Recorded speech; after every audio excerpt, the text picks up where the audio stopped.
Riding Hood.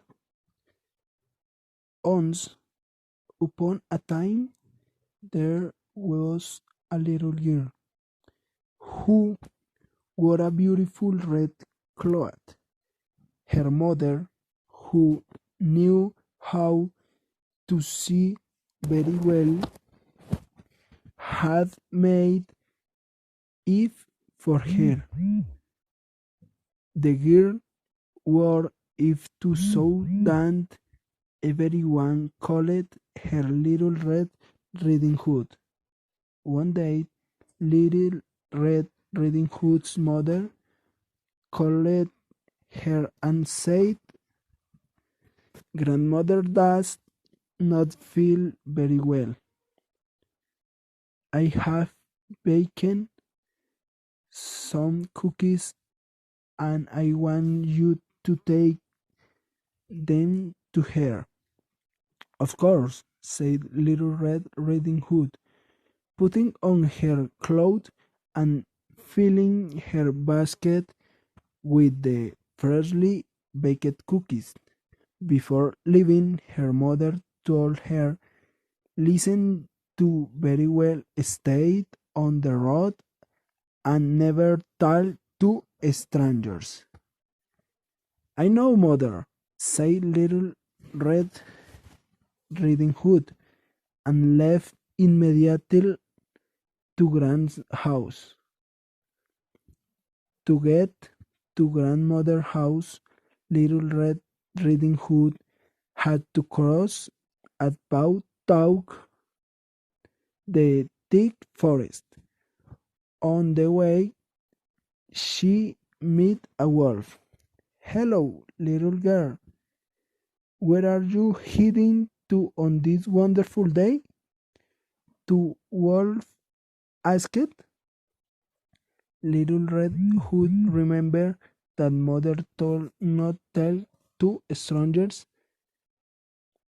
but the wolf looked very elegant, and he was very friendly and polite. "I'm going to grandmother's house," the girl replied. "She's sick, and I'm going to take her these cookies." "What a good girl, what a good girl you are!" exclaimed the wolf. "How far do you have to go?"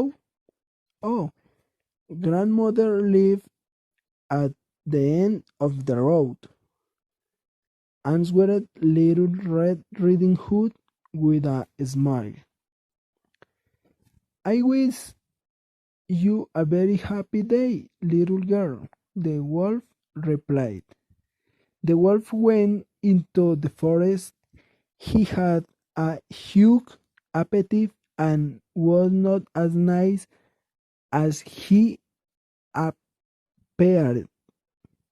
He ran to grandmother's house before Little Red Riding Hood could arrive. His plan was to eat grandmother Little Red Riding Hood and all the fresh baked cookies. The wolf knocked on grandmother's door.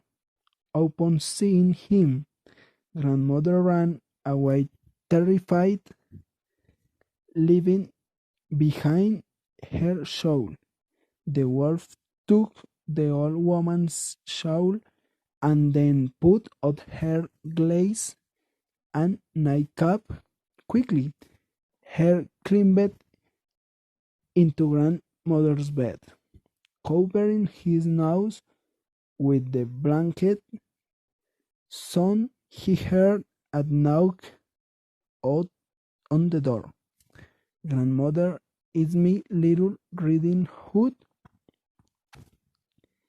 Disguising his voice to sound like grandmother, the wolf says, "Please enter, my dear girl. I am in the bed." Little Red, Little Red Riding Hood thought that her grandmother was very sick because she looked very pale and sounded terrible. Oh, dear grandmother, what be is you have? She said. All the better to see you with, replied the wolf. Oh, dear grandmother, what big ears you have, said Little Red Riding Hood. All the better to hear you with, my dear, the wolf whispered. Oh, dear grandmother, what big lid, what big teeth you have, said Little Red Riding Hood. All the better to eat you with, growled the wolf. With these words, the evil wolf dreamed of the blanket and jumping out of bed. Scared Little Red Riding Hood ran to the door. Just then, a woodcutter, noticing the door was open, rushed inside. Grandmother was hiding behind him. At the sight of the woodcutter, the wolf jumped out the window and fled in horror, never to be seen again. Grandmother and Little Red Riding Hood taken the woodcutter for saving them from the wolf, and everyone ate cookies and milk that day. Little Red Riding Hood